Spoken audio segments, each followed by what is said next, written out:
Sorry, it's just really I'm tiresome. sorry, we're having a problem with our connection. Do come back with some questions for us again. Really sorry about the technology here. And Zena said hello. Hello, Zena. Lovely to see you. Yeah, so we were talking about this. So basically, whether your partner should wait for a cuddle, we'd recommend that time never comes again. And your baby may still be attached to its placenta at that stage, so it will be very difficult for your partner to have a cuddle. So you just have to see what your personal situation and what your preference is. But from a breastfeeding and a physiology, we say stay as close to your baby, let them explore your body, let them play out their breastfeeding behaviours and their natural breast searching. That's really important. So if you can, that first hour will never come again. So can somebody let us know if you can hear us, because we've got nothing coming in now, so we may be talking to nobody. We'll keep talking, but just indicate to us that you can hear us. It says we're live again. We're due to finish chatting to you in about 15 minutes, and so I'm really sorry that we've lost your questions again for the second time. Do apologise. But if you have a really burning question, please type it now, and we shall try and be a little bit more efficient at answering. Sorry about the IT. So this, just a quick one, is the tummy sizes. So that's our baby's tummy sizes. So you can see that in the early days, and remember, you don't have to fill that tummy. You don't need to fill it up. We don't fill our tummy up every day when we're eating. Well, some people do, but you don't do it every meal. So we don't have to have Christmas dinner every meal. So remember that, just because your tummy's that small, you don't need to fill it up to 5 mils. It could be that 0.5 of a mil is enough. It may be difficult for you to see, so I'll try. This is a cherry. Day 1, it says it's a cherry, and day 3, it is a walnut here, the size of your baby's stomach, and then by a week, an apricot, and then by a month, an egg. So you can really see that your baby's tummy is really quite small, and that the amounts of colostrum and milk that your body is producing is really, really the right amount for your baby, because they'll be taking that very frequently. So, and also it's worth remembering that baby's kidneys and baby's liver are very immature in those first few days, and Mother Nature is very clever and almost sort of restricts the volume or the amount of fluid in those very early days to give your baby's system a chance to come online, if you like. And so we don't want to be giving baby large volumes of anything in those first few days. And that's why colostrum, that first sticky milk, is so full of calories and a very concentrated type of food, deliberately. Now, Veronica, you said you're not sure we've been answered as it keeps stopping. I know we're really terribly sorry about technology in the hospital, but we can't actually control that. Do you want to type your question again so we can see if we can see it? I'm sorry if you're typing it for a third time. It must be frustrating. It's out of our control, unfortunately. Oh, here we are. Are there any foods that need to be avoided? No. Eat. Your baby in your tummy, in utero, will have tasted all the foods that you normally taste, so it'll be used to those anyway. And we know that the more variable food that you have when you're breastfeeding, the more likely your baby will be to accept different tasting foods as it starts to wean, because they get the taste of garlic and chili and strawberries and whatever else through your breast milk. Vanilla, yeah, they get that through the breast milk while you're breastfeeding. So when they start to take solids, they are very happy to accept those in different flavors, and they're much more likely to have a varied palate when they are starting to be weaned. So foods that increase breast milk, I think the most important thing is that you do skin to skin and you eat and drink when you're hungry and thirsty. We know that women that are even on the point of, sadly, starvation or really, really malnourished women produce milk, for a long time. And so babies are very prioritized by the woman's body, like in pregnancy. The mother's body will prioritize the baby's needs, even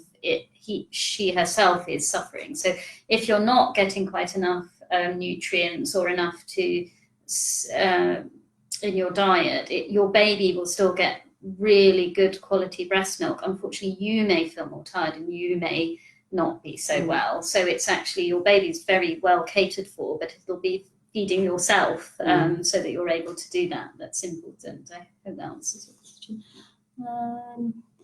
Rachel's expecting twins, Naomi, and she wants to know, it's lovely, let's see. How best should I manage the golden hour with having to give birth to the second twin? You just cuddle your baby if you can. If you're able to concentrate on what's happening, then continue cuddling your baby with your firstborn and carry on, because it might be a little bit of a gap and your baby might have a time of 20 minutes, 25, 30 minutes before the other baby's born. And that's really lovely time with your first baby that you can have. And then when your next baby comes, you can do them both together. Or if your baby's having a feed, that might enhance the delivery of the second baby if everything is normal. So just carry on and cuddle your baby. And, you'll know what the right thing to do is at the time. You'll and they will advise you. You'll feel the right thing, because every birth is slightly different, and it's very difficult to know which position you will be compelled to adopt at any particular time, and so you just need to keep communicating with your wishes, and your midwife will be there to support you. So you just sort of, it's one of those ones where there isn't a hard and fast rule, because every situation is very slightly different. If you have a cesarean, just make sure you do lots of early skin to skin. We know that mothers that have had cesareans, they sometimes have a little bit of a delay in their NOx supply, and we tend to see more problems with mums that have had cesareans. So if you can, you might not feel like it, but you can really try hard to have your baby skin to skin when you're in theatre, to just get that early stimulation of breast milk. It really makes a huge difference, that skin to skin. We know reduced skin to skin reduces some mum's milk supply in the early days. So and if you're very flat after a cesarean in theatre, it can be difficult to do really proper skin to skin, but just having your baby really close to your face, or as much skin as possible, and then when you get back to your room or to the recovery area, then making sure you get skin to skin as soon as you possibly can.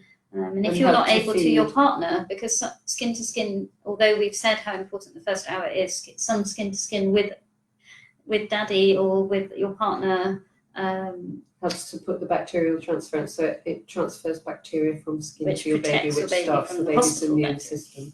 Yeah. So, any skin to skin is brilliant.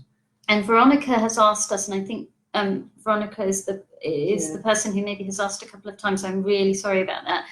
You're asking, I think we might have covered this both with the tummy sizes, but also when we were talking about mixed feeding. So the reason that we would only give colostrum is that, our bodies are very well designed for exactly what our baby needs, and that very tiny concentrated food is really important in those very early days to make sure that babies' kidneys are not stressed. And that's why we expect babies to lose weight on day 5. We expect that because they're adapting to life outside the womb, but they're also deliberately being given a very concentrated small feed, and this is really important for their bodies. And this has been the same way for centuries.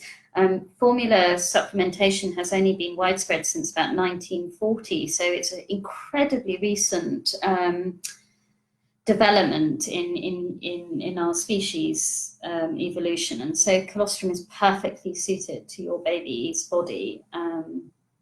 So that's why we would strongly recommend that you only give colostrum and think about baby stomach sizes, but giving colostrum very frequently. Because babies have little tummies and they need to feed very frequently. But you have to remember that a newborn baby has been used to its absolutely loved placenta. It's placenta that has fed it 24 hours a day without a break. That's what it's been used to. It's never felt hunger before. And often parents say to us, is my baby hungry? And we said, well, no, your baby probably doesn't even know, because your baby hasn't experienced hunger before. So, we do need to be feeding our little ones very, very frequently because they're used to this continuous sort of feeding. So, it's small amounts, but it is frequent. And and I think maybe we answered the other things in the mix. We've only got a few minutes literally left. Sorry, we ladies. need to finish that. But Susie Is expressing before birth a good idea to encourage good breastfeeding? Results. We talked about that a bit earlier. I don't know if you heard us say it, but actually you don't need to do hand expressing in the antenatal period to ensure that you will breastfeed well. What will happen is that you have a good skill. It doesn't necessarily mean that you produce more milk, and you don't need to do any of that before you have your baby if you don't want to. You will still breastfeed successfully if you haven't done it. I have to say hello to Hannah, who I saw when she was here, and I'm so happy that everything's going really well for you. So yay, well done, you did all the hard work. That's amazing. Lovely Naomi. And Nim, hello Nim. She fed her little baby beautifully. Yeah, wonderful. Baby. It's so nice. This is nice for Yeah, us. very chatty. Any advice, says Emma, on ladies who have flat nipples? Oh. So flat nipple, that's really, really, really no. Oh dear. I don't know whether anyone can hear us when it's. Can Oh, you you're hear back. us? You're back. It Right, told we'll us you get were in really reconnecting. quickly with this one. So The yeah, flat nipples. flat Your nipples. baby's never experienced anything different. That's the first thing to remember. What's a flat nipple? So everybody's nipples are flat until they are stimulated, and then they become erect. So nipple tissue is erectile. So when your baby pulls at it and licks it, it will start to stick out. Or if you touch it, if you feel that your nipples are a bit flat and you just want to help your baby, because really all your baby doesn't feed from the nipple triggers your baby to open its mouth at the right time, and so it's like a landmark. Think of your nipple as a landmark. So when you have a sort of soft, flattish nipple, sometimes it can be trickier to get your baby to attach initially until they get used to it, just because they're not getting the same sort of stimulation landmark. But if you can tweak it, like Naomi says, or touch it or tweak it a little bit, or even hand express a bit before you try to get your baby on, you'll probably find that it's not a problem. I definitely wouldn't recommend nipple shields. Nipple shields can be the savior of a breastfeeding relationship if you've had masses of support and nothing's working and your baby can't attach. It can help to mean that you can responsively feed a little bit more, but I would definitely not recommend them early on. Try and get proper support to attach your baby at the breast, because once you use a nipple shield, it's very, very difficult for your baby to stop using them, and you're kind of locked into that. And it's also a bit of a misnomer. I wish they weren't called shields, because they don't really protect your nipple.